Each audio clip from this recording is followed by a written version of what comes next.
Minister of Finance meets in Parliament to discuss the national ordinance establishing the annual account for St. Martin. PFP calls on the current coalition members to withdraw the petition submitted on March the 9th, and Prime Minister meets virtually with the Junior Minister of Kingdom Relations. Those are the headlines for Tuesday, March the 30th, 2021.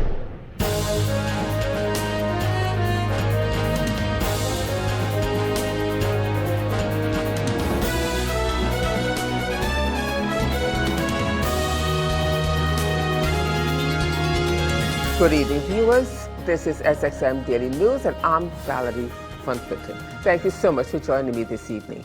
And as usual, we have a full newscast prepared for you, so let's get started.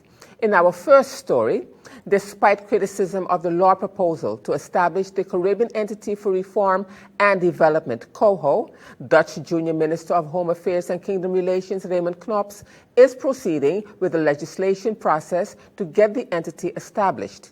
In a letter he sent to the Second Chamber of the Dutch Parliament on Friday last, Knops announced that as soon as an agreement has been reached on the adapted COHO Kingdom law proposal in the Kingdom Council of Ministers, it will be sent to the parliaments in the Kingdom. Knops said he hoped to continue the good collaboration with the Dutch Caribbean countries in drafting a reaction to the critical advice of the Council of State to the COHO law proposal. As soon as an agreement has been reached on this in the Kingdom Council of Ministers, the report, together with the Kingdom law proposal, will be sent to the parliaments of Aruba, Curaçao, and St. Martin, and the Second Chamber. The intention is to do so before the summer recess. In the letter to the Second Chamber, he also explained a few aspects of the Council of State advice on the COHO law proposal, which was leaked in the media. Knops explained that by law, advice of the Council of State only becomes public when it is sent to the Second Chamber, accompanied by the report and the law proposal. Meanwhile, a virtual meeting held between the Junior Minister, Raymond Knops, and the Honorable Prime Minister of St. Martin, Sylvania Jacobs, on Monday did not produce any success. In fact, the impasse between the two technocrats for St. Martin to receive the much-needed liquidity support remains the same, as the Junior Minister Knops is still bent on knowing Parliament's position on the petition sent requesting that the United Nations do an investigation into, among other things, the legality of the Dutch proposed Caribbean Entity for Reform and Development, COHO. Yesterday I met with the State Secretary and his delegation, along with mine, of course. His intention was to have a discussion on the way forward and sign the implementation agenda, which we had approved in our Council of Ministers since the 16th of March. I expressed my, let's call it, disappointment with the fact that the agenda point for the approval of the implementation agenda and our liquidity support, which was the condition to receive liquidity support, had not been decided upon in the Kingdom Council of Ministers meeting on Friday last, as had been intentioned, and instead a discussion ensued as to the statements made or the meaning behind the petition that had been entered into by members of Parliament, and that not being in keeping with their statements, which the Chair of Parliament had reiterated in his letter of the 23rd. To the State Secretary, or to me, which I forwarded to the State Secretary, whereby they pledged support for our government to continue the trajectory towards the COHO, which I had explained in a previous interview, was that we are now analyzing and working on responding to the criticism of the Council of State, which we wholeheartedly agree with. And so for me, the discussion should have been on what are we doing from here? How are we going to address these concerns so that four countries can actually be in consensus on the way forward, whereby we all agree we need to do our necessary reforms, and the Netherlands can assist us and support us in that, but not necessarily in the manner in which was proposed in the original draft of the COHO. So he agreed that this is where we are and that is where we committed to be, and he agrees that St. Martin is committed as a government, but he still feels as if the Parliament, in their statements, are going in two different directions, in as much as I try to explain that the Parliament's intention stemmed from the feeling as Parliament that my government is being pushed on its knees. Once again, it's not the first time. It has now become the modus operandi in terms of do this to get this or else. And here we are, instead of trying to improve that, we are right back to that position where I don't even know exactly what clarity is still required, but what would satisfy the Dutch in this regard. And I even asked him, what would satisfy you? Does the Parliament have to retract this petition in order for St. Martin people to receive the liquidity support for which we've already met the condition? And he said, I didn't say that. And so I am waiting to see whether the connection that he has made or the chairman of Parliament has made with him will bear fruit today, and I will only be able to update you once that has been done. I do know that he has been required to respond to the first and second chambers' requests as to where we are with this. And in terms of that response, I'm hoping that St. Martin's position will be clear in the sense that we have done everything, and then I mean everything, as per our agreement, to live up to the conditions for the fifth tranche of liquidity support, and it has been withheld pending clarity being given on what the petition means, even though the Raadsanstate advice is there. So hopefully that will be forwarded in full truth to those two chambers. Overall, Prime Minister, how would you go about describing the atmosphere during the meeting with the junior minister collapse? Well, I must say it was an amicable discussion. It is not in all discussions you have to get aggressive. I was definitely not aggressive, but I was resolute in my stance that we had done all we needed to do, all that we had agreed to, and he was also in agreement that that did indeed take place. So I am still looking forward to them seeing to reason that the discussion that is being had at Parliament can be had once that comes in its place, after the law has been adjusted and or amended and sent on to the Kingdom Council of Ministers, approved. Then it goes to the Parliament, and that is where the debate will happen with Parliament. And I am hoping that the State Secretary, in his own letter having stated that, will allow that process to continue and continue to live up to the agreements he's made with us. Meanwhile, Prime Minister of St. Martin, the Honorable Sylvia Jacobs, left the island earlier today, Tuesday, for a family emergency. She will be replaced by the Deputy Prime Minister, the Honorable Minister of Romy, Egbert J. Doran. As per normal, and of course COVID having taught us that virtual work continues, I remain available, but because I'm out of the country, the Prime Minister will be then our Deputy Prime Minister, Minister Doran. The regular government organizations will continue, but I will remain in constant contact with the government, with Parliament, etc. Yes, my son did injure his knee during one or after one of his games recently, though doing very, very well. He injured his knee to the point that he does need to have it surgically repaired. And so as a parent, I cannot neglect that duty as well. So I will be leaving this afternoon to be able to be there for him during his surgery and after for his immediate recovery. But as I mentioned before, I am available to the government of St. Martin and trust that under the leadership of the Deputy Prime Minister that the matters will continue to roll as we have been working as a cohesive group throughout this process. Has it been determined as to how long you will be out, Prime Minister? Well, initially I scheduled, once I had been aware of what day the surgery would be, I scheduled to be there for 2 weeks. But there are options for, it depends on what type of surgery he needs. So if it is not the more serious one, then I should be back within a week. Meanwhile, PFP faction members in Parliament, the Honorable Melissa Gums and Rayon Peterson, are calling on the current coalition members in the House of Assembly to withdraw the petition submitted on March the 9th to the United Nations Special Rapporteur on contemporary forms of racism, racial discrimination, xenophobia, related intolerance, and the Working Group of Experts on People of African Descent. Speaking to the Voice of St. Martin's News Department, Member of Parliament Gums gave an elucidation. We analyzed the situation, and in truth, right after the petition had been sent, we issued a press release where we expressed our concern for the impact it would have on the current situation with the liquidity support coming to us from the Netherlands. We've talked very often about diplomacy and geopolitics and timing.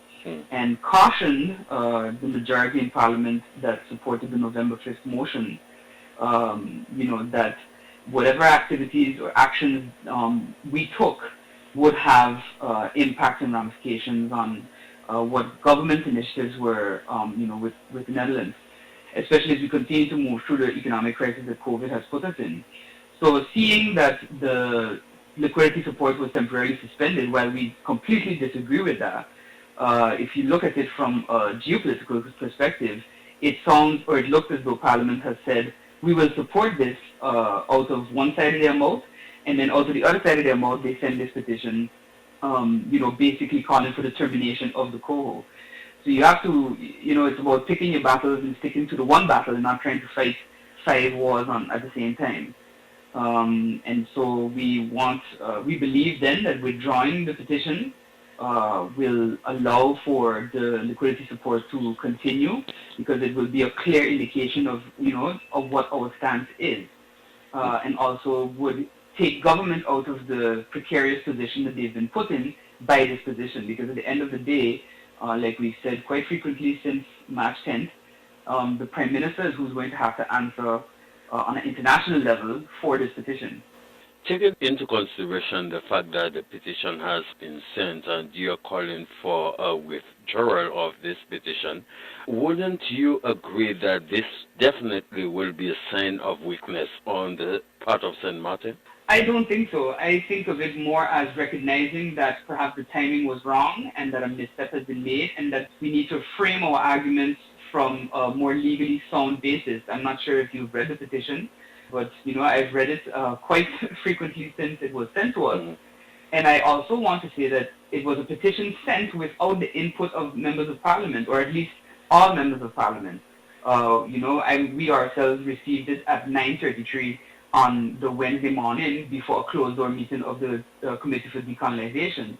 So it's very behind the scenes that the petition itself was even provided to us, and by the time we got it, it was already sent to the United Nations. If that's the open dialogue that has been promised, then we already off to a bad start. So I would think that it would be more of a show of actually wanting to uphold the promises of transparency and communication and open dialogue that was told to us by the supporters of the November 5th motion, and that, we go back to the drawing board and move forward as with everyone in Parliament's input. And of course, this is coming to play at a time that St. Martin is desperately seeking for financial assistance from the Dutch government. You, on the other hand, has not supported, but the coho in its current form, but also asking that amendments be made as well. What is your general opinion of the coho, MP? So last year, when the conditions and the law for the coho came to Parliament, we issued our concerns over some of the articles and content which, have been now addressed by the Council of State's advice to State Secretary General of the Dutch government. We have been cautioning since last year that the Council of State would probably not render a positive, advice on this, and that amendments would have to be made, and that is why we supported the motion that instructed government to reject it as is, but continue negotiations. Now, what has happened in those 7-8 months, we are not privy to that. Not only are we in Parliament, so removed from the executive, but we are also in opposition. So continuing to urge government to communicate has been the strategy that we've undertaken. For us, the country packages, the reforms that are discussed in them, are things that St. Martin needs. It's things that we should have been working on since before we became a country, in our opinion, in my opinion. Tax reform, educational reform, revamping how we manage our finances in government as a country. All these things are things that we had in our manifesto and that we fully support. It's the execution of them and the building up of capacity for St. Martin to continue to execute these things. That's what's important to us. And that is what I think the Council of Advice addressed in their advice, and what I the Council of State, and what I hope to see the Netherlands take into consideration when the revised version comes to us. And now in news out of The Hague and Curaçao. Curaçao cannot claim more loans from the Netherlands for the time being, at least. Outgoing Undersecretary of Kingdom Relations Raymond Knops has informed the outgoing government in Curaçao about this. The legislation for a 25% reduction in the terms of employment of ministers and members of parliament had to be approved before January the 1st, 2021. And the legislation regarding the Balkanender standard, which is a salary that is not higher than the prime minister's for the directors of government companies, has not yet been approved. Both should be laid down in law and are conditions for Curaçao to receive liquidity support from the Netherlands. So Curaçao will not receive it, at least for the time being. However, the Financial Supervision Board, which is the CFT, says that Curaçao would have sufficient resources for the second quarter of this year to make it on its own. And still to come, Member of Parliament for the UP says that the public housing situation on St. Martin is in urgent need of attention. And I'll have the details to that story and more when SXM Daily News returns.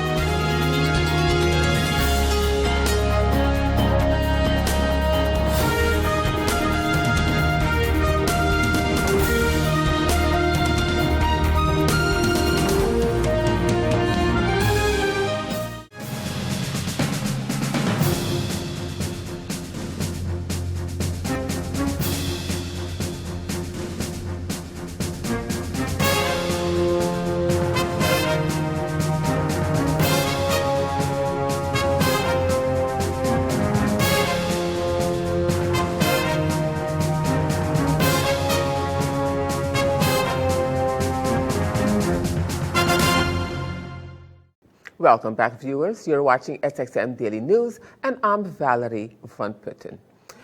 As we continue now in more news, on Tuesday, March the 30th, Member of Parliament for the United People's Party, the Honorable Omar Otley, stated that the public housing situation on St. Martin is in urgent need of attention. He specifically expressed concerns about the situation in Belvedere, which is in dire need of attention.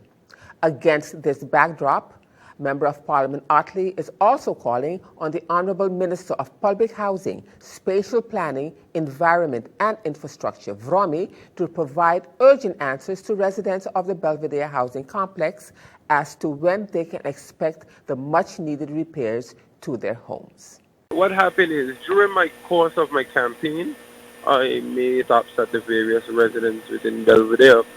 I was not impressed by the maintenance that has been taking place, or the lack of maintenance, I rather say. There are people who their front doors are eaten out, holes in it. There are people who have cracks in their beams, who have windows misplaced. I'm talking, some of them say even before Irma.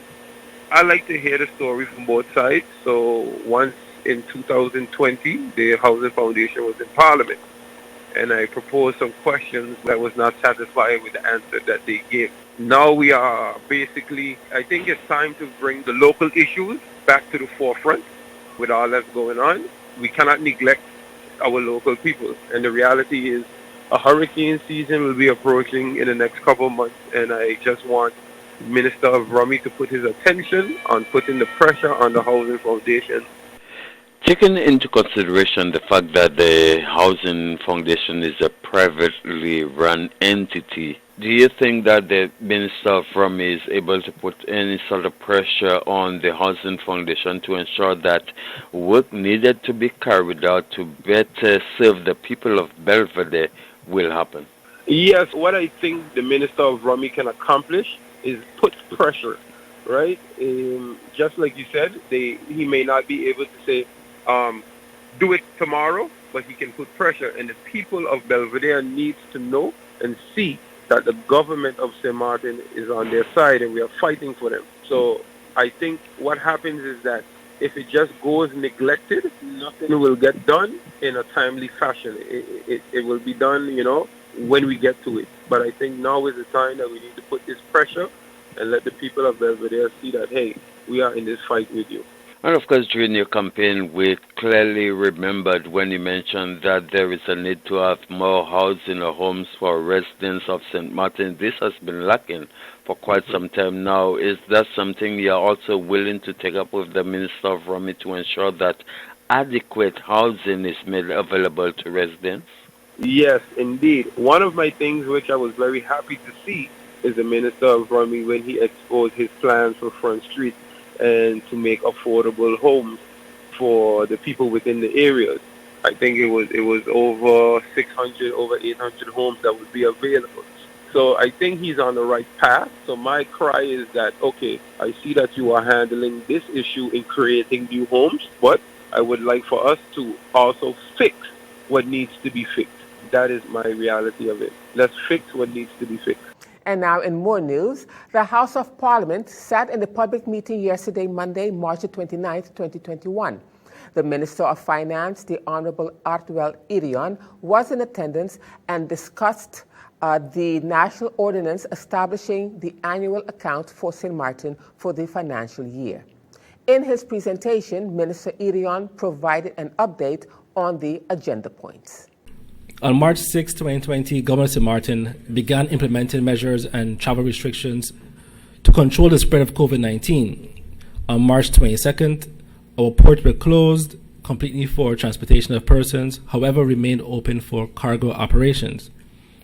The Central Bank of Curaçao and St. Martin initially forecasted economic contraction of approximately 30% of our GDP if borders remain closed for 6 months.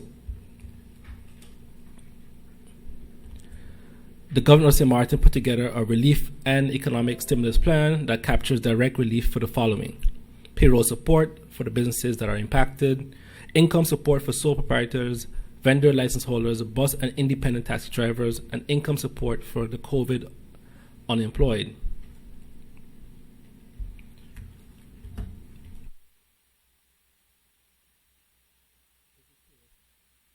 Business payroll support for 2020. The objective of this initiative was to support job retention and create a buffer for furthering economic impact.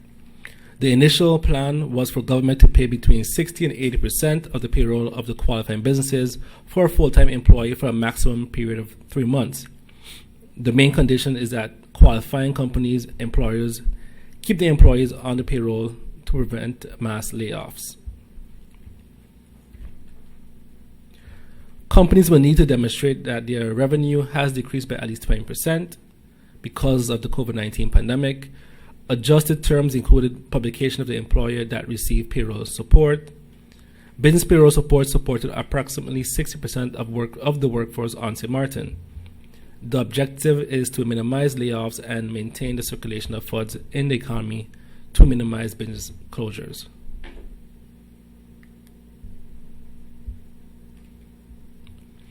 As of June 1st, 2020, the SSRP adhered to ensuring the conditions set by the Netherlands.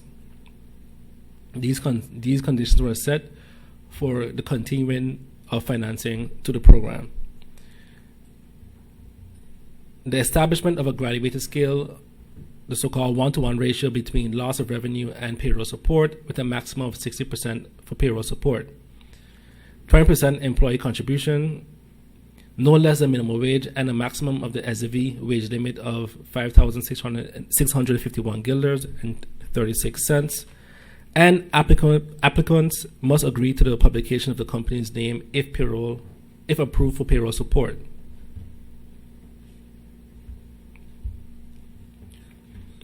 The slide in front of you is a graph that demonstrates or shows the amount of money that was dispersed over the last year, 2020. If you look at April, it was 10 million. And if you look at May, obviously when the lockdown happened, we see an increase of up to 16 million guilders was dispersed. June, and it gradually tailored off from June of 9 million, and then December gone, 5 million guilders dispersed. The average monthly amount of employees that we support is 4,894, and the number of businesses, 825. If you look at the average monthly pay, that would be money disbursed, that would be 8 million guilders. This information was also put in our local media last week, in addition to all of the businesses that got payroll support for last year, 2020. All of this was published in the media and should be updated on our website also. And the Justice Committee of Parliament will meet on March the 31st, which is tomorrow. The committee meeting, which was adjourned on March the 3rd, will be reconvened on Wednesday at 3 p.m. The Minister of Justice will be in attendance. The agenda points for this meeting are a discussion with the Minister of Justice regarding immigration, immigration border and protection, the Border Protection Project, protocol and residence permit guidelines. Also high on the agenda of the meeting, which was at the request of MP Omar Otley, is an update on the status of the prison, guard capacity, and the maximum number of inmates allowed by law. Meanwhile, at 11 a.m. tomorrow, the House of Parliament will sit in a Central Committee meeting. The purpose of that meeting, which was requested by members of Parliament, namely Sarah Westcott-Williams, Melissa Gumbs, Claudius Van Camper, and Grisha Heiliger Martin, is to discuss the financial status of NVGEBE. The Honorable Minister of Public Housing, Spatial Planning, Environment and Infrastructure, VROMI, Egbert J. Duran, will be in attendance.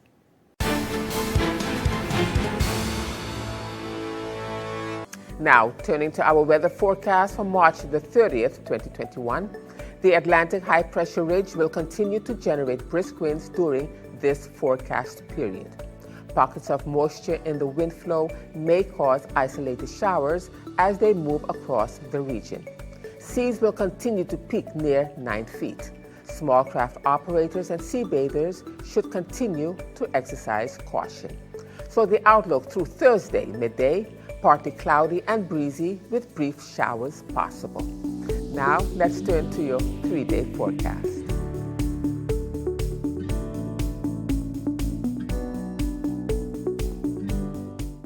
And still to come, SZV announces the AOV and AOWE pension payment schedule from April to December 2021.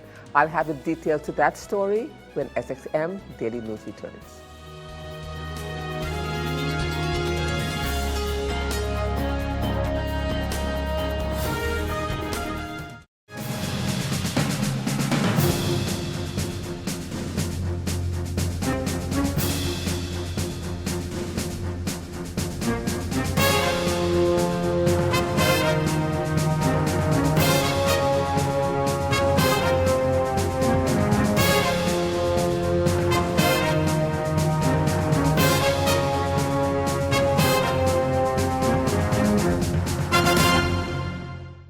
Welcome back, viewers. And as we end this edition of SXM Daily News for this evening, SZV, our health insurance providers, has announced the AOV and AOWE pension payment schedule from April 2021 to December 2021. They have announced that the AOV and the AOWE pension payout date is now the first of each month, excluding weekends and holidays. Depending on the bank of the pensioner, payments can be expected on the same day or shortly thereafter. From the month of April, the payout date will be on Thursday, April the 1st, 2021. For the month of May, pension will be paid out on Monday, May the 3rd, 2021. For the month of June, pension will be paid out on Tuesday, June the 1st, 2021. For the month of July, pension will be paid out on Thursday, July the 1st. For the month of August, pension will be paid out on Monday, August the 2nd. And for the month of September, pension will be paid out on Wednesday, September the 1st. For the month of October, pension will be paid out on Friday, October the 1st. And for the month of November, pension will be paid out on Monday, November the 1st, 2021.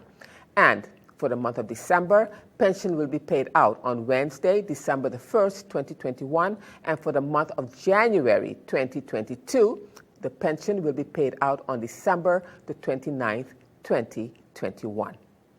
And with that, viewers, it brings us to the end of this edition of SXM Daily News for this evening.